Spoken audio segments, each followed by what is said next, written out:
I am joined by my friend Adam. Hello, Adam. How are you doing, Andy? Do you know I'm better than last week when my voice was absent, Yeah. basically? Which, Yes. Well, Joe filled in admirably for you. So yeah, we had um, a lovely conversation. you see, my job it's not so good without the voice. I can't get away doing my job without the voice.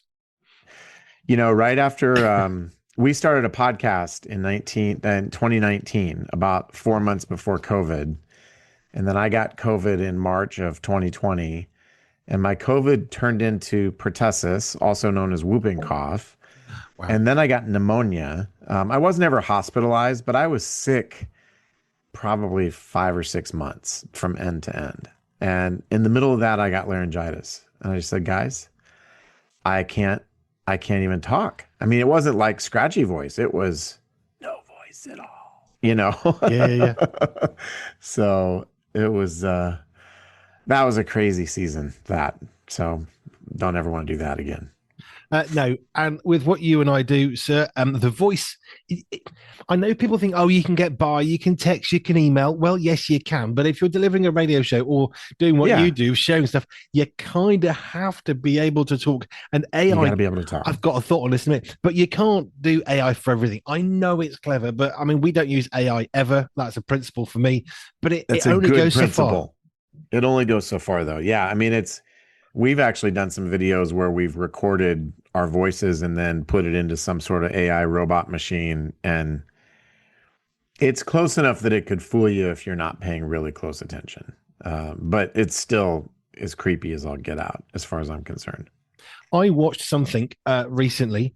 It was on the discovery of the Endurance, the ship, the Endurance, which was Mm. Shackleton's ship to the South Yeah, yeah, Antarctic. yeah.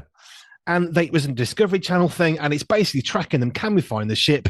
And it's all Yeah. submarines and all that. But on the side of that, throughout, or navigating all the way through, they've got some of the original video footage that was shot, which was phenomenal to think they could do that in 1915 or whatever with a the hand Oh, cranked yeah. video camera. But then at the end of the thing, because I'm thinking, wow, they got the voices. This is impressive. They don't quite sound right, but okay, maybe they've been digitized. Artificial intelligence was used to create some of the narrative of some of the people. And I'm thinking, well, I thought it sounded a bit odd. So Right. it sort of took away all the magic of that particular documentary I just watched. It does. It does. And I actually think if we're really on a tangent, we haven't even really started. I think that if we passed a law that said you have to label something as I think it would reduce demand because I think most of us naturally are not interested in something that wasn't created by people. Yeah. And I'm sure that the anti-robot league will be taking up arms against those sorts of prejudices in the future. But um, I'm not interested in something that it feels fake. It feels like somebody cheated, right? And I don't like it either. But But it completely ruins something that I'd enjoyed. I enjoyed the documentary yeah, discovering how they're going to find the ship and what happened. And it was really fascinating. And I get to the end and say, okay, we used artificial intelligence. You won't know, but we used AI. And I just think, well, that was rubbish then. How do I know what was real? And I right. lost all interest. And I was How do really you? enjoying it. And then I got really annoyed. Yep, I'm right there with you. I will sign up for that anti-AI group. And forgive me if I just sound old and cranky.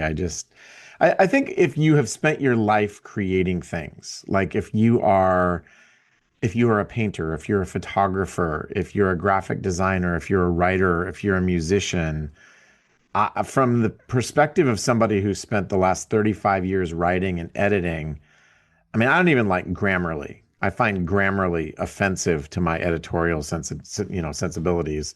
But to just create something completely from scratch, it's just kind of offensive to me as an artistic person. And it will be interesting to see moving forward how that dynamic plays out, because I know there are lots of other craftspeople out there who share that perspective, but it's battling against the pragmatism of, well, we can create the same thing faster, cheaper, and not have to worry about you. I think there's something that's fundamentally dehumanizing about AI, and I think there are going to be battles to be fought here about what we do about it, because I think there is a cost when AI replaces everything. So anyway, that's me ranting about AI. I'll tell you how far I've ranted. On the front of our magazine, I'm putting a label that says AI free content. Yes. That's how far I am Love it. ranting. I love it. Because it really irks me very badly. Now, Yes. I wanted to talk to you about the Step Forward Awards, which you haven't Yeah. heard of. No, I haven't heard of them. So tell me It, about them. okay, it's a guy called O'Neill Dennis, who I keep on calling Dennis, even though I know that's his surname. But Dennis to me is a full name, not a surname. So Right. his Well, when name is somebody has O'Neill. a last name for a first name, Yeah. it's confusing. I'm sorry, It, O'Neill Dennis. No, yeah, he's a lovely guy. But anyway, O'Neill set this up because he wants to champion Christian artists, specifically around singing. So he Uh-huh. created something called the Step Forward Awards, which happens at the end of November 2025. So I will be Okay. going down. We've been invited down to go down as media. So we're going to be taking some photos and all that kind of jazz. But That's I great. thought it was fascinating because he really wants to encourage. And when you spend 5 minutes with him, which I have done several times, you realize this guy isn't just passionate about music. He's passionate about the people behind the music, and he so Mm. wants to get them encouraged, whether they sing Christian songs or it's songs and they happen to be a Christian. He just wants to build people up. And in today's world, I just think I'm looking forward to it. So there's going to be lots of people there. It'll be a great time. But it got me thinking about award ceremonies generally, things like Uh-huh. the Dove Awards, which you said is the American sort of Yep. contemporary Christian awards thing. Um, Yep. because it kind of gets into the media and it sort of looks a bit like what it's supposed to be. It's a black tie event, so I've got to buy a black tie thing, and Right. I don't have one of those. This is as smart as I get. I had to go to an event that I had to actually purchase a tuxedo for. I'm like, well, this is a strange thing. I It's know. a strange thing. But it got me thinking about how we celebrate people that the creative talent. We're talking about AI just a moment ago, Yeah. because I love how a songwriter can take nothing, an Uh-huh. inspiration, they stub their toe, and Johnny Cash happens, and it just Right. blows my mind. Yeah.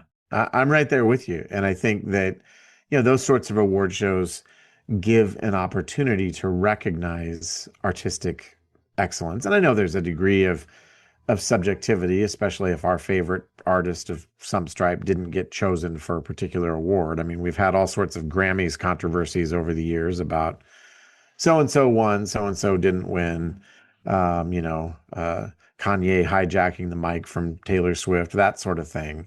But there's a recognition that, yeah, some there's art out there that deserves recognition. So I'll be curious to see how your experience there is. I'm looking forward to it. I've never been to one. I literally have no idea what to expect. I've got a mate of mine who's on another radio station. I'm saying, how serious are they about the whole black tie thing? Yeah, no, you really have to. You can't turn up in Yeah. jeans and a Well, t-shirt. It ain't going to work. no, and you don't want to be the person who didn't get the memo because it's Yeah, horribly embarrassing. and you won't get through the door. But I do like the idea of shouting about the good of people. We were Yeah. given a free newspaper today, and there's lots of truth in there, but it's so dark and depressing, and they're sort of Yeah. missing the light part, Yeah. if you like, the hope part, the fact that Yes. Jesus has already come and died for us. It's not some ethereal hope that we have to wonder. It's already good, and I Yeah. think that's what I'm looking forward to is seeing his heart and passion. That I've met him a few times, talked about his heart, and thinking I'm looking forward to seeing people being champion. And the thing he's really excited about is not just celebrating the really big famous Christians. Uh-huh. It's about all sorts of people, whether they are starting out or they've been doing it for 30 years. That's Okay. the bit that really drew me in to say, yes, I'm going to make the effort to be there. It's like a 10-hour round trip for me, but I think it's Okay. worth it. Well, I will look forward to your report, Andy. It sounds terrific. And it's always fun to just sort of get a little bit of a peek behind the curtain too. And I hope that you have lovely interactions with people and that it's just a terrific opportunity to, to have some conversations with people that you have gotten to know maybe as a fan or just being aware of their music. I, a while back, had a chance to interview the guys from King and Country. And I mean, what a delight. It was just a pure delight to talk to Joel and Luke Smallbone and just hear their heart for what they do, which is exactly what you're talking about. Now, generally, these chats are about popular culture plugged in, but it Yes. was a couple of things where I just thought I need to talk about these because this is really Yeah. of the moment and it's exciting. So we'll see. It's the end of November, so we're not there yet, but we'll see. I'll let you know. Um, Okay. would you like to do the reason why we're here in the first place, Yeah. theoretically, and give us some of the plugged in reviews? Yeah. So let's talk about Nuremberg. Nuremberg is a new drama out this weekend. It stars Russell Crowe and Remy Malek. Frankly, I'm never going to get over Remy Malek's portrayal of Freddie Mercury in Bohemian Rhapsody. I mean, the guy just nailed it. It was unbelievable. And I know Freddie had some issues, obviously, but he nailed it there. And Russell Crowe, well, this is a World War II movie. It's about the lead up to the Nuremberg war trials after World War II. And what has happened is that the Allies have captured some of the top, surviving German generals and leaders. And Russell Crowe plays Hermann Goering. And Remy Malek is a psychiatrist who's hired basically to sort of um, keep these guys alive because they realize right away, a number of these people, if we give them much leeway, they're going to commit suicide. They aren't going to stand trial. And Michael Shannon plays Robert H. Jackson, the judge who presides or has the idea for this, and we see the sense of importance of no, we don't want to just execute them. We want to bring to light, the horror of what was perpetrated in the Holocaust. And the other thing about Rami Malek's character, Douglas Kelly, is that he is a psychiatrist who's really delving into the roots of human evil. And so he's, practically jumping at the chance to interact with Hermann Goering, which, you think about evil people, you go to the top of the Nazi hierarchy, after Hitler, Goering is probably the number two guy, right? And the interesting thing the film does is instead of saying, yes, evil is this thing confined to certain horrible people in the world, it sort of does just the opposite and says, these were people just like all the rest of us. And it doesn't do that by minimizing what they did, but suggesting that that seed of evil and the potential to choose really terrible things exists in all of us, Mm. which I think this is not a Christian movie by any stretch of the imagination, but I think it does kind of parallel the idea that the fall has fractured us with sin, and that sin influences who we are deeply as a human race, and that Jesus, as you were talking about, came to redeem us from that, but that we're all broken, and if we sort of think of evil as something that only a certain kind of person is capable of, we're actually not understanding how fallen the human condition is. So the movie sort of hints at that. I don't know that it even unpacks it quite that specifically, but it's an interesting take. You think you're going to get one thing, and I think that what the movie actually delivers is a far more nuanced take on the nature of evil. And obviously, we have references to the Holocaust.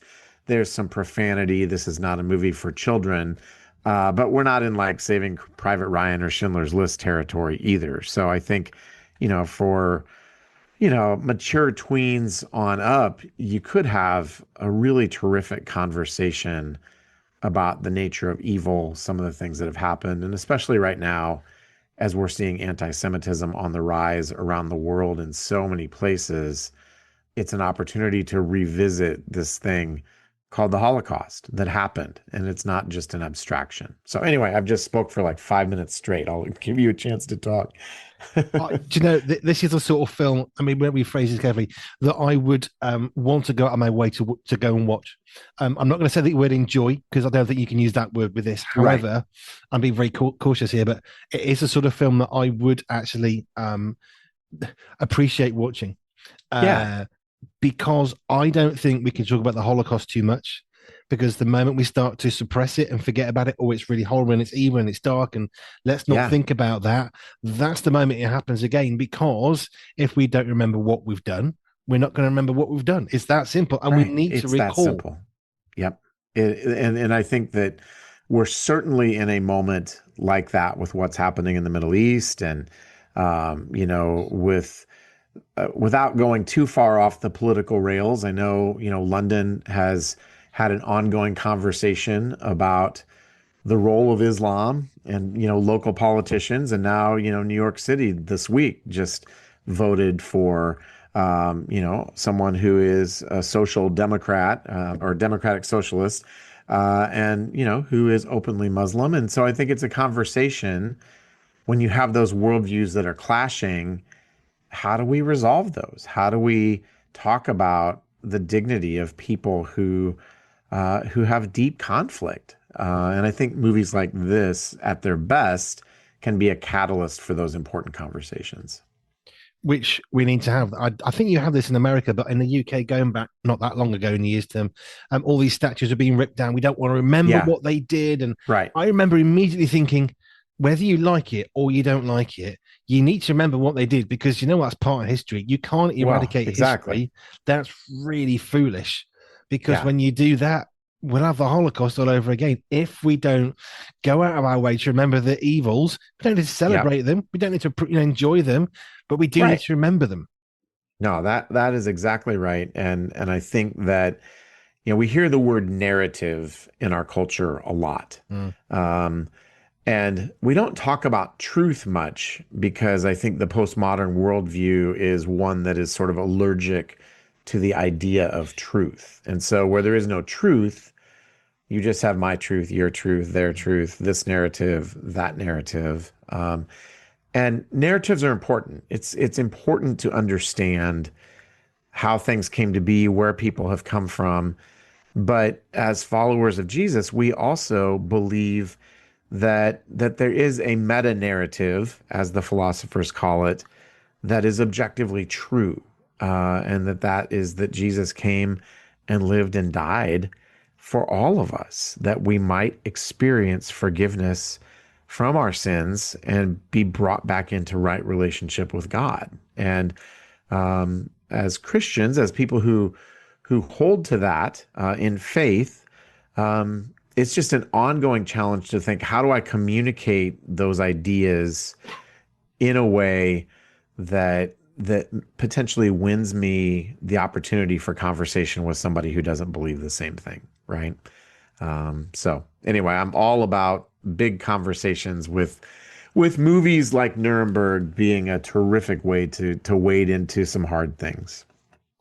I've used it most of my time talking about what I'm doing, but hey, it happens. Adam, thank you. If people want to find out more about Nuremberg or any of the other Yeah, books, film CDs that you've reviewed, how do they do that? you can come to pluggedin.com, and we, of course, are a ministry of Focus on the Family. Adam, thank you. You bet. Thank you, Andy. Rated 5 stars by Sorted Magazine's film critic, Pure 247 takes you behind the scenes of the birth of a global Christian radio station. Andy B will have you laughing and crying as you discover what it takes to create ministry that matters in this inspiring tale of perseverance, honesty, and vulnerability. Buckle up and get ready for a story that's uplifting as it is entertaining.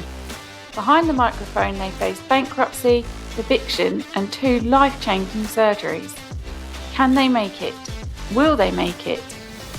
Get your copy of this life-changing book today. Pure 247 is available now on Amazon. Andy B is best described as a man after God's own heart, who insists that God's vision and resourcing trump all handicaps.